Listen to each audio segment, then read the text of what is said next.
Hello and welcome to another pen video from me, Penultimate Dave. So I have here a review of two dip pens, and these are pretty well-known dip pens, and I get a lot of comments on these all the time.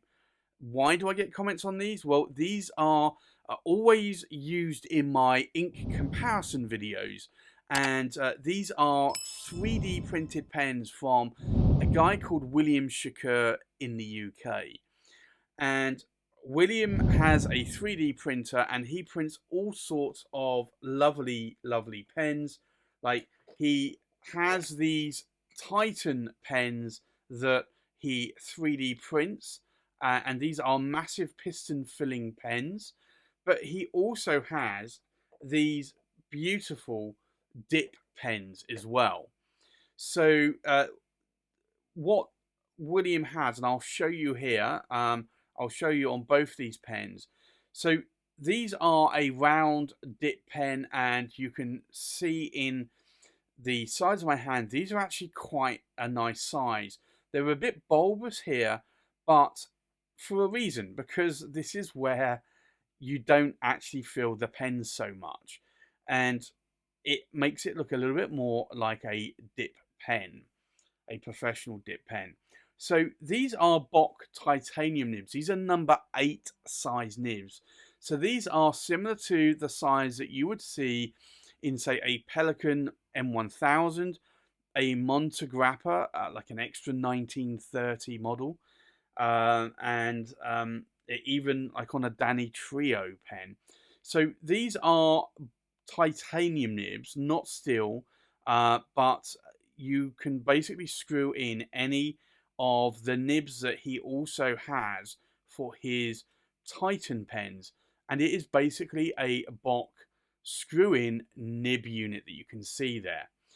And here is the inside of the pen with the threads right down here at the base.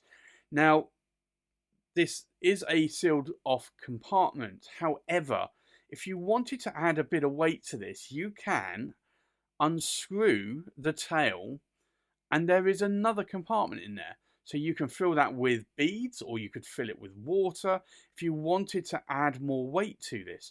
And I like that idea. I like it a lot. This is all 3D printed. So this comes out of a printer. And then William sands it to death and polishes it to death to give you this lovely sort of shiny effect there. And although you can see a texture here and here as well, it is completely and utterly smooth. So this texture here is basically how the 3D printer layers one layer at a time as it prints. So it does take William a fair amount of time to actually sand these down and make them very smooth and make them like a mirror-like sort of reflection, as you can probably see there with my studio lights. So you could basically take any Bach nib. So William does actually sell these dip holders, and he also sells the Bach number 8 size titanium nibs. So you can buy these. I believe when I purchased these, the price may have gone up a little bit, but the nibs were about 110, 120, I think, and then this was about 30 or 40. So if you wanted just a dip pen, and let me show you here, like you've got an inkwell here, you could just dip your nib in here and then write, and dip it again and then write. So this is actually a really, really useful thing to have. So when I'm doing my ink comparison videos, a lot of people say to me, well, how are you cleaning your nibs out so quickly? Well, this is how, because literally I have, and I will show you here, I have some empty bottles of Pilot of Roshizuku filled with water, and I will just dip the pen in here, and I will rinse the nib out, and then I will use some tissue paper, some kitchen roll paper, and I will then just dry the nib off, and I'll do this 2 or 3 times between swatching, inking the nib up and writing with different color inks. So for me, this actually works really well because it means that I can do my ink comparison videos with actually a fountain pen nib and not a dip pen nib, which typical dip pen nibs I find are very scratchy. And if you're going to do an ink comparison video and you're going to do an ink comparison writing sample, I think you should do it with a fountain pen nib, honestly. So this is what I'm using. I could just take any fountain pen and just dip it and then wash it, and I think I actually did do that on a few of my earlier videos. But then I started using these Titans I was dipping with the nib. So this nib, obviously, I've unscrewed from this pen, but I was using basically this pen and I was just dipping it all the time. So this is the blue one, and then he has the red one here. So the red one is exactly the same. So to remove these nibs, all you do is you just basically grip under here, grip the nib, and just twist the body. These are not screwed in tight, so these do remove very easily.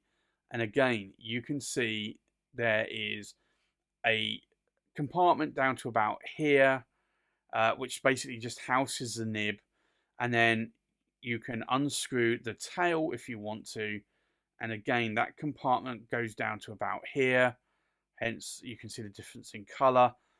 So you can fill that with water or fill it with beads, screw it back up again. So if you wanted something that was more weightier, then you could do this, and you can easily do that. And then you just screw the nib back in again, and you don't even have to screw it in tight. I just do it like that, and it's perfect. And there you have it. So these are really, really, really good dip pens. They are pretty affordable from my perspective. Yes, you do need to buy the nib, but if you've actually bought a few of William's Titan pens, then you could just unscrew these nibs and just screw them in. And that is exactly what I have done. So I may actually buy a few more extra nibs when I see William next. I may actually say to him, can you give me a couple more nibs? Because it is nice having the nibs in here and not having to keep unscrewing them and removing them from other pens. I'm sure at some point wear and tear on the threads around the nib unit might come into play there, but I find these really useful, so I probably will pick up maybe a couple more nibs at some point in the near future. So I just wanted to show these. These are the William Shakour dip pens with the number 8 size titanium nib. So if you do want these, I'll leave William's details in the description of this video, so you can either contact him on Instagram or through Gmail. William does have a bit of a backlog because he does have a day job like most of us do, so just bear that in mind, but he will let you know roughly when he thinks he can sort of get a new job done. So do reach out to him. He'll give you a price and let you know, and I'm sure if you want customizations, he will see what he can do there as well. So that's my review of the William Shakour dip pens. Thanks for watching. Please like, comment and subscribe, and I'll see you on the next pen video. Bye bye.